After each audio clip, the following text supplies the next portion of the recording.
In the shadows of the forest that flanks the crimson plain by the side of the lost sea of Chorus and the Valley d'Or, beneath the hurtling moons of Mars, speeding their meteoric way close above the bosom of the dying planet, I crept stealthily along the trail of a shadowy form that hugged the darker places with a persistency that proclaimed the sinister nature of its errand. For 6 long Martian months I had haunted the vicinity of the hateful Temple of the Sun, within whose slow-revolving shaft, far beneath the surface of Mars, my princess lay entombed, but whether alive or dead I knew not. Had Fater's slim blade found that beloved heart? Time only would reveal the truth. 687 Martian days must come and go before the cell's door would again come opposite the tunnel's end where last I had seen my ever-beautiful Dejathoris. Half of them had passed, or would on the morrow, yet vivid in my memory, obliterating every event that had come before or after. There remained the last scene before the gust of smoke blinded my eyes and the narrow slit that had given me sight of the interior of her cell closed between me and the Princess of Helium for a long Martian year. As if it were yesterday, I still saw the beautiful face of Fater, daughter of Matai Shang, distorted with jealous rage and hatred as she sprang forward with raised dagger upon the woman I loved. I saw the Red Girl, Thuvia of Tarth, leap forward to prevent the hideous deed. The smoke from the burning temple had come then to blot out the tragedy, but in my ears rang the single shriek as the knife fell. Then silence, and when the smoke had cleared, the revolving temple had shut off all sight or sound from the chamber in which the 3 beautiful women were imprisoned. Much there had been to occupy my attention since that terrible moment, but never for an instant had the memory of the thing faded, and all the time that I could spare from the numerous duties that had devolved upon me and the reconstruction of the government of the firstborn since our victorious fleet and land forces had overwhelmed them, had been spent close to the grim shaft that held the mother of my boy, Cartharus of Helium. The race of blacks that for ages had worshipped Isis, the false deity of Mars, had been left in a state of chaos by my revealment of her as not more than a wicked old woman. In their rage they had torn her to pieces. From the high pinnacle of their egotism the firstborn had been plunged to the depths of humiliation. Their deity was gone, and with her the whole false fabric of their religion. Their vaunted navy had fallen in defeat before the superior ships and fighting men of the Red Men of Helium. Fierce green warriors from the ochre sea bottoms of outer Mars had ridden their wild thoughts across the sacred gardens of the Temple of Isis, and Tars Tarkas, Jeddak of Thark, fiercest of them all, had sat upon the throne of Isis and ruled the firstborn while the allies were deciding the conquered nation's fate. Almost unanimous was the request that I ascend the ancient throne of the black men, even the firstborn themselves concurring in it, but I would have none of it. My heart could never be with the race that had heaped indignities upon my princess and my son. At my suggestion Zodar became Jeddak of the firstborn. He had been a dater, or prince, until Isis had degraded him, so that his fitness for the high office bestowed was unquestioned. The peace of the Valley d'Or thus assured, the green warriors dispersed to their desolate sea bottoms, while we of Helium returned to our own country. Here again was a throne offered me, since no word had been received from the missing Jeddak of Helium, Tardos Mors, grandfather of Dejathoris, or his son, Mors Kajak, Jed of Helium, her father. Over a year had elapsed since they had set out to explore the northern hemisphere in search of Cartharus, and at last their disheartened people had accepted as truth the vague rumors of their death that had filtered in from the frozen region of the pole. Once again I refused a throne, for I would not believe that the mighty Tardos Mors, or his no less redoubtable son, was dead. Let one of their own blood rule you until they return, I said to the assembled nobles of Helium, as I addressed them from the pedestal of truth beside the throne of righteousness in the temple of reward, from the very spot where I had stood a year before when Zat Eris pronounced the sentence of death upon me.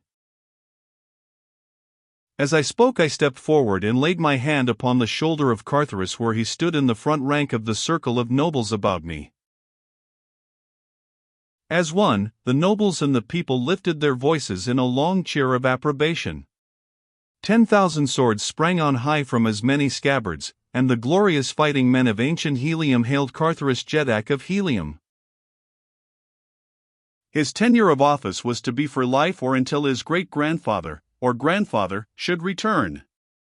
Having thus satisfactorily arranged this important duty for Helium, I started the following day for the valley door that I might remain close to the Temple of the Sun until the fateful day that should see the opening of the prison cell where my lost love lay buried.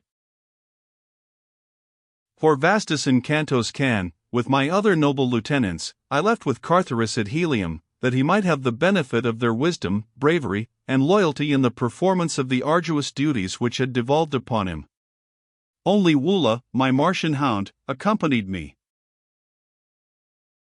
At my heels tonight the faithful beast moved softly in my tracks. As large as a Shetland pony, with hideous head and frightful fangs, he was indeed an awesome spectacle, as he crept after me on his 10 short, muscular legs, but to me he was the embodiment of love and loyalty.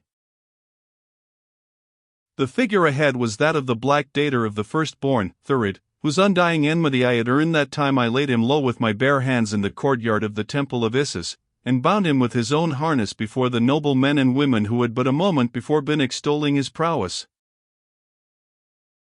Like many of his fellows, he had apparently accepted the new order of things with good grace, and had sworn fealty to Zodar, his new ruler, but I knew that he hated me, and I was sure that in his heart he envied and hated Zodar, so I had kept a watch upon his comings and goings, to the end that of late I had become convinced that he was occupied with some manner of intrigue. Several times I had observed him leaving the walled city of the firstborn after dark, taking his way out into the cruel and horrible valley door, where no honest business could lead any man. Tonight he moved quickly along the edge of the forest until well beyond sight or sound of the city, then he turned across the crimson sward toward the shore of the lost Sea of Chorus. The rays of the nearer moon, swinging low across the valley, touched his jewel-encrusted harness with 1,000 changing lights and glanced from the glossy ebony of his smooth hide. Twice he turned his head back toward the forest, after the manner of one who was upon an evil errand, though he must have felt quite safe from pursuit. I did not dare follow him there beneath the moonlight, since it best suited my plans not to interrupt his. I wished him to reach his destination unsuspecting, that I might learn just where that destination lay in the business that awaited the night prowler there. So it was that I remained hidden until after Thurid had disappeared over the edge of the steep bank beside the sea 1/4 of a mile away. Then, with Woola following, I hastened across the open after the black dater. The quiet of the tomb lay upon the mysterious valley of death, crouching deep in its warm nest within the sunken area at the south pole of the dying planet. In the far distance the golden cliffs raised their mighty barrier faces far into the starlit heavens, the precious metals and scintillating jewels that composed them sparkling in the brilliant light of Mars's 2 gorgeous moons. At my back was the forest, pruned and trimmed like the sward to park-like symmetry by the browsing of the ghoulish plant men. Before me lay the lost Sea of Chorus, while farther on I caught the shimmering ribbon of Isis, the river of mystery, where it wound out from beneath the golden cliffs to empty into Chorus, to which for countless ages had been borne the deluded and unhappy Martians of the outer world upon the voluntary pilgrimage to this false heaven. The plant men, with their blood-sucking hands, and the monstrous white apes that make Dor hideous by day, were hidden in their lairs for the night. There was no longer a holy thorn upon the balcony in the golden cliffs above the ISS to summon them with weird cry to the victims floating down to their maws upon the cold, broad bosom of ancient ISS.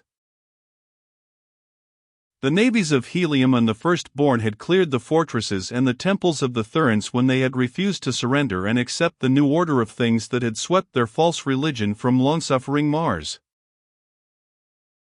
In a few isolated countries they still retained their age-old power, but Matai Shang, their Hekador, father of Thurns, had been driven from his temple.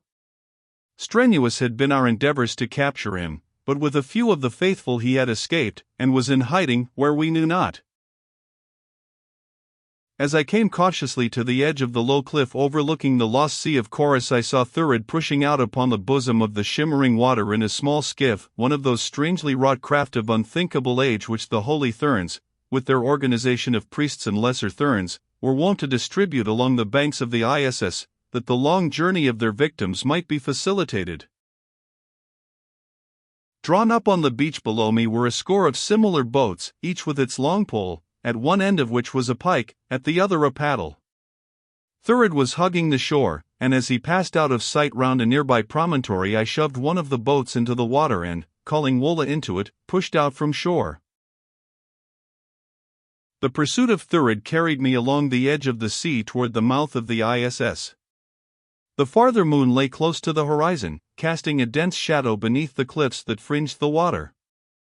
Thuria, the nearer moon, had set, nor would it rise again for near 4 hours, so that I was ensured concealing darkness for that length of time at least. On and on went the Black Warrior. Now he was opposite the mouth of the ISS. Without an instant's hesitation he turned up the grim river, paddling hard against the strong current. After him came Wola and I, closer now, for the man was too intent upon forcing his craft up the river to have any eyes for what might be transpiring behind him. He hugged the shore where the current was less strong. Presently he came to the dark cavernous portal in the face of the golden cliffs, through which the river poured. On into the Stygian darkness beyond he urged his craft. It seemed hopeless to attempt to follow him here where I could not see my hand before my face, and I was almost on the point of giving up the pursuit and drifting back to the mouth of the river, there to await his return, when a sudden bend showed a faint luminosity ahead.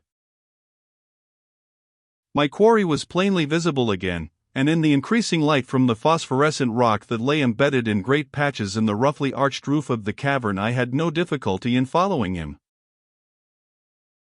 It was my first trip upon the bosom of ISS, and the things I saw there will live forever in my memory.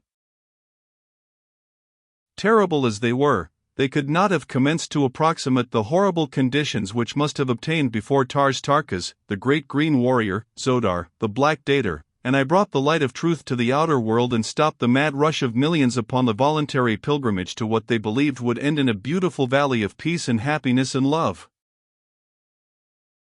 Even now the low islands which dotted the broad stream were choked with the skeletons and half-devoured carcasses of those who, through fear or a sudden awakening to the truth, had halted almost at the completion of their journey. In the awful stench of these frightful charnel isles haggard maniacs screamed and gibbered and fought among the torn remnants of their grisly feasts, while on those which contained but clean-picked bones they battled with one another, the weaker furnishing sustenance for the stronger, or with claw-like hands clutched at the bloated bodies that drifted down with the current. Thurid paid not the slightest attention to the screaming things that either menaced or pleaded with him as the mood directed them. Evidently he was familiar with the horrid sights that surrounded him. He continued up the river for perhaps a mile, and then, crossing over to the left bank, drew his craft up on a low ledge that lay almost on a level with the water. I dared not follow across the stream, for he most surely would have seen me. Instead I stopped close to the opposite wall beneath an overhanging mass of rock that cast a dense shadow beneath it. Here I could watch Thurid without danger of discovery. The Black was standing upon the ledge beside his boat, looking up the river, as though he were awaiting one whom he expected from that direction. As I lay there beneath the dark rocks, I noticed that a strong current seemed to flow directly toward the center of the river, so that it was difficult to hold my craft in its position. I edged farther into the shadow that I might find a hold upon the bank, but, though I proceeded several yards, I touched nothing, and then, finding that I would soon reach a point from where I could no longer see the Black Man, I was compelled to remain where I was, holding my position as best I could by paddling strongly against the current which flowed from beneath the rocky mass behind me. I could not imagine what might cause this strong lateral flow, for the main channel of the river was plainly visible to me from where I sat, and I could see the rippling junction of it and the mysterious current which had aroused my curiosity. While I was still speculating upon the phenomenon, my attention was suddenly riveted upon Thurid, who had raised both palms forward above his head in the universal salute of Martians, and a moment later his Kair, the Barsoomian word of greeting, came in low but distinct tones. I turned my eyes up the river in the direction that his were bent, and presently there came within my limited range of vision a longboat, in which were 6 men. 5 were at the paddles, while the 6th sat in the seat of honor. The white skins, the flowing yellow wigs which covered their bald pates, and the gorgeous diadems set in circlets of gold about their heads marked them as holy therns. As they drew up beside the ledge upon which Thurid awaited them, he in the bow of the boat arose to step ashore, and then I saw that it was none other than Matai Shang, father of Therns. The evident cordiality with which the 2 men exchanged greetings filled me with wonder, for the black and white men of Barsoom were hereditary enemies, nor ever before had I known of 2 meeting other than in battle. Evidently the reverses that had recently overtaken both peoples had resulted in an alliance between these 2 individuals, at least against the common enemy, and now I saw why Thurid had come so often out into the valley door by night, and that the nature of his conspiring might be such as to strike very close to me or to my friends. I wished that I might have found a point closer to the 2 men from which to have heard their conversation, but it was out of the question now to attempt to cross the river, and so I lay quietly watching them, who would have given so much to have known how close I lay to them, and how easily they might have overcome and killed me with their superior force. Several times Thurid pointed across the river in my direction, but that his gestures had any reference to me I did not for a moment believe. Presently he and Matai Shang entered the latter's boat, which turned out into the river and, swinging round, forged steadily across in my direction. As they advanced I moved my boat farther and farther in beneath the overhanging wall, but at last it became evident that their craft was holding the same course. The 5 paddlers sent the larger boat ahead at a speed that taxed my energies to equal. Every instant I expected to feel my prow crash against solid rock. The light from the river was no longer visible, but ahead I saw the faint tinge of a distant radiance, and still the water before me was open.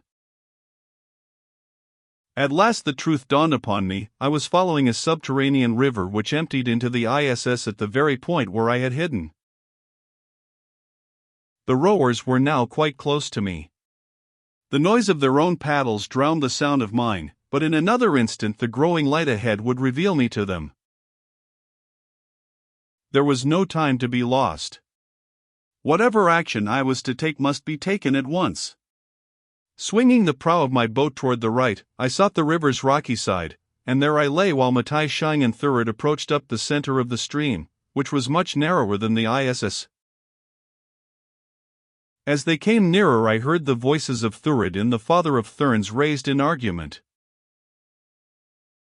"I tell you, Thurn," the Black Dater was saying, "that I wish only vengeance upon John Carter, Prince of Helium.